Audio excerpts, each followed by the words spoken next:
Australia. Kailash with Mohanji. I really cannot say where it all started. Uh, well, it's no surprise to me that he would have probably sown the seed in me that that I had to go to Kailash. The call would have probably come from him. As Mohanji had said before, umpty number of times, before making a trip to Kailash, we need to settle all the differences or say thanks and show the gratitude and things like that.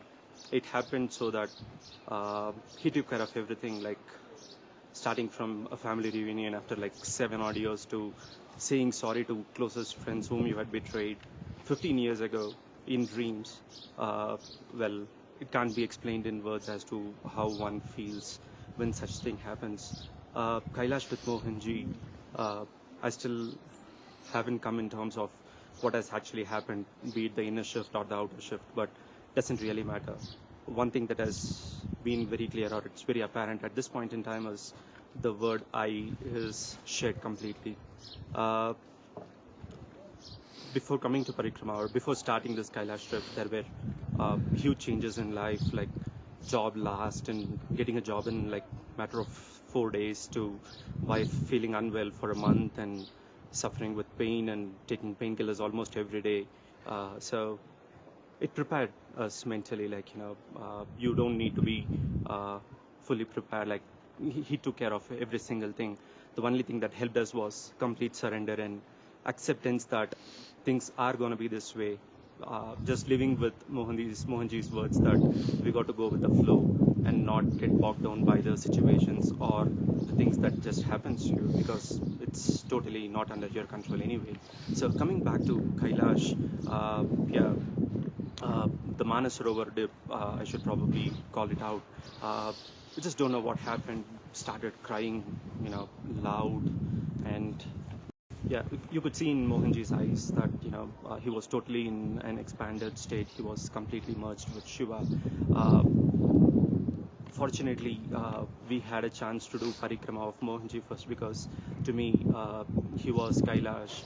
Like, it didn't matter to me, like, if I had not done my parikrama, I was more than happy to just do a parikrama around Mohanji and surrender at his feet. Uh, to me, that's all that matters and nothing else. Parikrama day one was probably a difficult one for me. For I did most of the walking. Uh, as Mohanji, I'm just going back to a couple of days before the beginning of parikrama, where during satsang or during those casual conversations with Mohanji, he had said like, you just don't worry, just go with the flow, help will come, I will always be there. And it happened so. Uh, More often than not, what we would, kind of make a mistake is just, hear him out as just another person. But those were very strong words. During parikrama, whenever we had difficulties, not just me, pretty much all the others whom I had, been speaking to after the parikrama, that they have received help from almost nowhere. The interesting part was there were like 4 to 5 dogs always guiding us through the parikrama at different stages. Like pretty much every one of the 60 odd people who had done the parikrama had sighted these dogs, and uh, we were told that it was wild dogs and we need to be careful and things like that. But they were one of the most sweetest dogs that I had come across. They were constantly around monitoring people, ensuring that we are all taken care. And every now and then I would think like where are these dogs, and then like something would appear from nowhere. And I had in fact heard that these dogs were sighted even at the Dolmala Pass. I cannot imagine a dog climbing all the way up the Dolmala Pass and then coming down, which is like 5,500 odd meters, is definitely not a very normal occurrence the way I look at it. Yeah, back to the helping part of it. Uh, the last 2 hours on day one parikrama, I had struggled a lot. My porter and pony had gone, way far ahead, and I was gasping for breath. And there was this person who appeared from nowhere, and he took care of me. I gasped for breath every 5 minutes or so. He stood there patiently, motivating me, just holding my hands tight, and he ensured that I reached the place safely. Uh, Health wise, definitely had taken a toll, had severe headaches almost all through days, all 3 days of parikrama. The second day, I couldn't even get up in the morning. I was like feeling very heavy on my head, but uh, just got up, came down, and there was Mohanji standing and blessing everyone, wishing everyone a very successful Dol Mala Pass parikrama completion day, and giving us with the mala, the Rudraksh mala. That was more than enough for me. Like his blessings and his word that don't worry, I would be there with you. You will be completing the parikrama.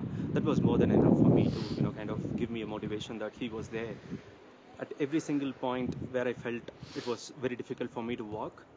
I don't know what happened. Most of the time during the walk, I was almost in a semi-conscious state, I should say. I just didn't know that I was walking. Sometimes I would just close my eyes and I would walk, just chant Om Namah Shivaya and Mohanji's Gayatri. That's pretty much all that I did.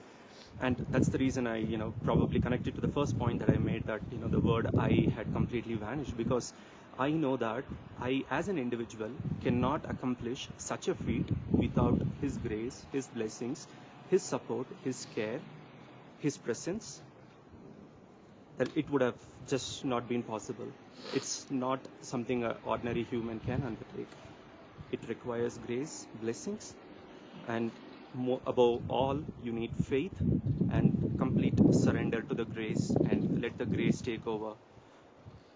Day 3 parikrama was fabulous. I started the day by taking a pony ride, but like within 15-20 minutes, I was like, nah, I don't want to do a pony ride. I want to walk. So that kind of motivation just came in, and we just started walking and walking and walking, and by the time we finished the parikrama, we were all like extremely happy. We were all exhausted, no doubt about it, but that's just the physical part. But we all knew that internally we have had one of the amazing trips, and we knew that it's purely because of one. That's Mohanji. I wouldn't want to say him as a person or a god, or I don't want to fit him in any frames, as he would always say. To me, he's a guru, he's a father, he's pretty much everything, I should probably say. But without him, this trip would definitely not have been possible for me. Takeaways, as I said, I still haven't assimilated all that has happened. I don't really care, honestly speaking. I enjoyed every bit of it. It was indeed a blessing to be with him for 9 days. Here is satsangs. Cry your heart out. Feel good. Spend some real good time with Mohanji's family here, and talk about all good stories. And lastly, I should thank the organizers, who had taken utmost care of us. We don't have to feel about anything else, right from food, water, accommodation, pretty much everything was taken care. All we had to focus on was how do we spend time with Mohanji, and here is satsangs out, and go for parikrama and whatnot. So it was a fabulous journey. Thank you so much.